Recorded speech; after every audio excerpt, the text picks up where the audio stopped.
You may know him from Home Improvement, Toy Story, or Last Man Standing, but either way, Tim Allen has found a way into our hearts. What's up, guys? Victoria here with PopCulture.com, and here's Tim Allen's rise to fame.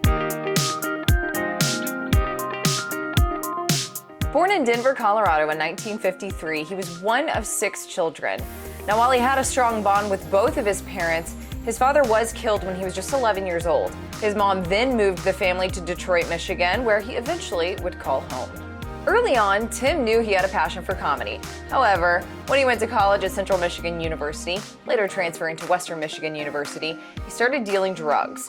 But he graduated in 1976 with a degree in television and radio production. But just 2 years later, on October 2nd, 1978, his drug dealing days had caught up with him. He and his accomplice were arrested in a Michigan airport for possession of almost 1.5 pounds of cocaine. Before his trial in November, he did give stand-up comedy a try with his debut at Detroit's Comedy Castle. There was a quick turnaround, though, because not long after, he was sentenced to 8 years in federal prison.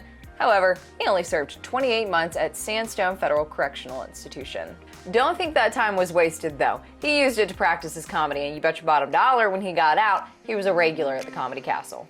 In 1990, he caught the attention of Disney Studio Chairman Jeffrey Katzenberg and Walt Disney CEO Michael Eisner after his 1990s routine Men Are Pigs, which was made into a television special. When he was offered lead roles on the small screen, he actually turned them down. I know, right? What was he thinking? But Tim stood pretty firm in the fact that he wanted to use his own material, and that's exactly what he did. Because guess what was born from there? You got it, Home Improvement. Little side note, Tim's love for cars and tools actually started because that's something that he and his dad used to bond over, so little fun fact for you. After its 1991 debut, just 1 year later in 1992, he had already earned a People's Choice Award for his show. And in 1993, he was already nominated for an Emmy. Now, after his rather quick success, he went on to star in one of my personal faves, The Santa Claus, and Toy Story.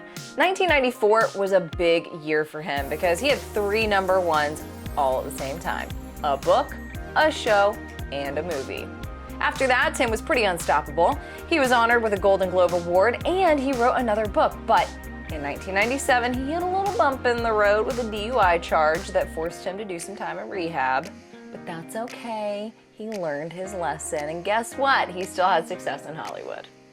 So he went on to star in more Toy Story films, which we love, more of the Santa Claus films, and another movie called Wild Hogs.